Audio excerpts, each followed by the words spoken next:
There is no right or wrong. Everything around us, deep within us, is nature. Nature has countless forms, shapes, texture. It's beautiful. During my practice class, I used to get confused and lost. The assignment were to draw from life, and my struggle was to maintain right proportions, create volume, texture, and trust me, it was very difficult and frustrating, especially to draw freehand. There is no grid line you can use, right? So yeah, it was challenging. Later on, I realized how important it is to learn perspective drawing. I realized that perspective drawing is very important to learn at first before attempting to draw any buildings or architectural design, and I started learning that as well. And lots of things you need to learn before try practicing or selecting objects from man-made, which is not nature-based. So please note carefully, the landscape I'm referring here is nature plant-based material, not man-made. So focus on natural elements of landscape. For an example, plants, water, earth forms, land forms, stone, like that. Okay, because there are two types of elements, if you all are aware of already: natural and man-made. Man-made is like a brick, metal, plastic, glasses, these all kind of subjects. And naturals, yeah, obviously plants, water, earth forms, stone, like that. So careful when you are selecting subjects from landscape.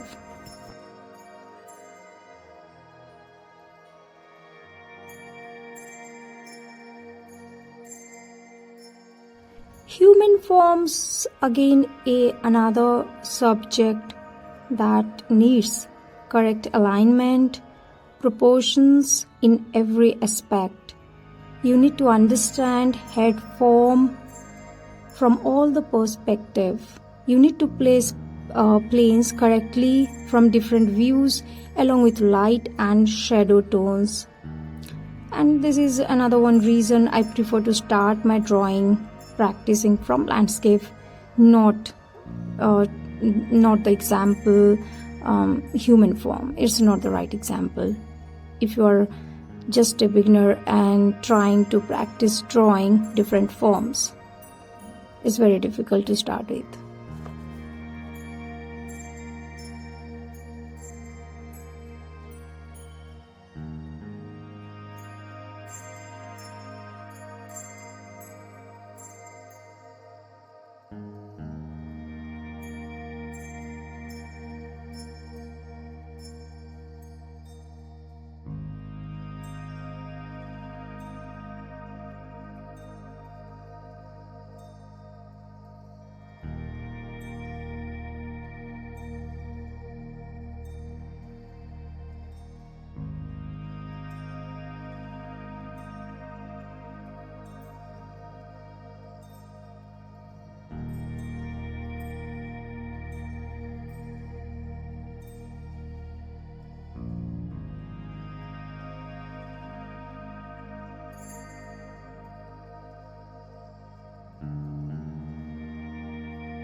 Plant-based subjects are forgiving. Those subjects can take variety of shapes, forms, and it will give you a wing to explore many designs without having extensive knowledge of proportions, perspective, ratios. No stress at all.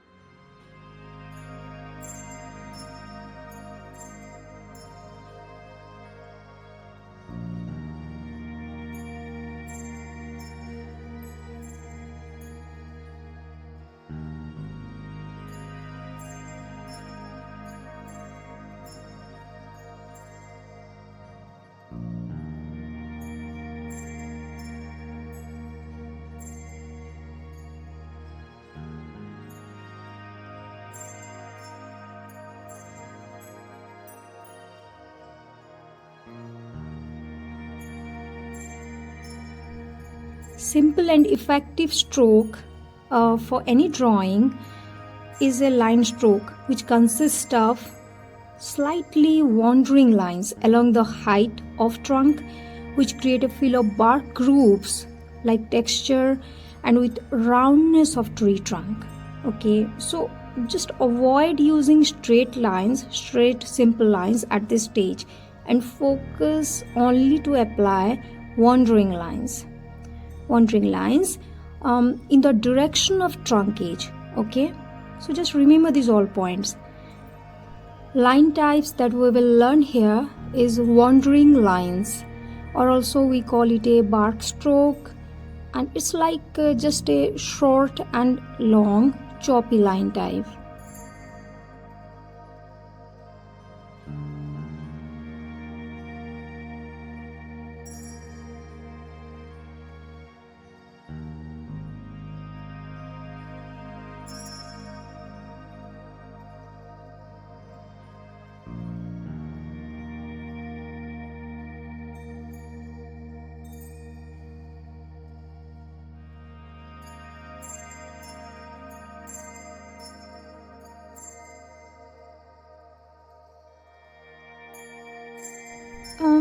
So how exactly we gonna create a tree trunk, and what should be the right approach?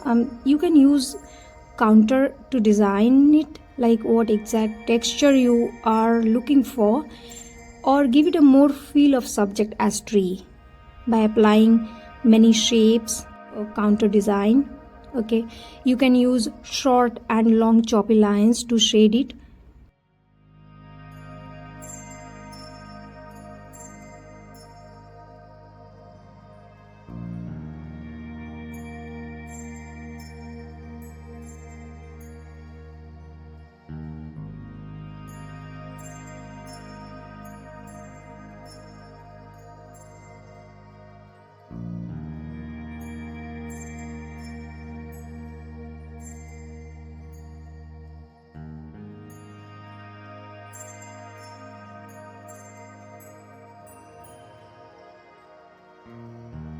Okay, you can just try to practice it to keep light and shadow separate. Take it in just a two value concept, only light and shadow, and the brightest area should have least stroke. You can say just highlight of stroke, that's it.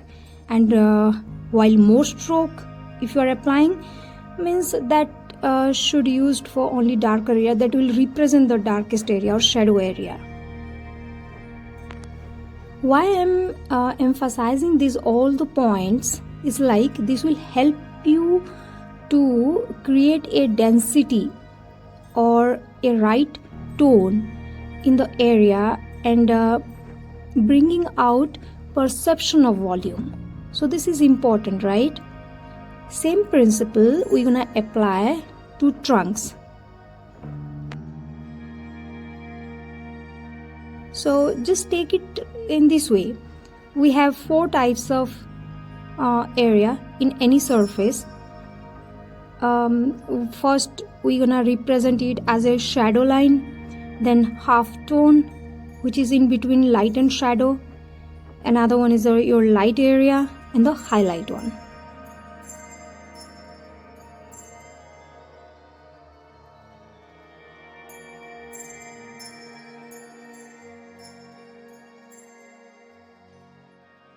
So first create a cylinder, any cylinder, randomly just create one cylinder, and to create a branches again add a cylinder, because everything is based on cylinder, is a simple shape.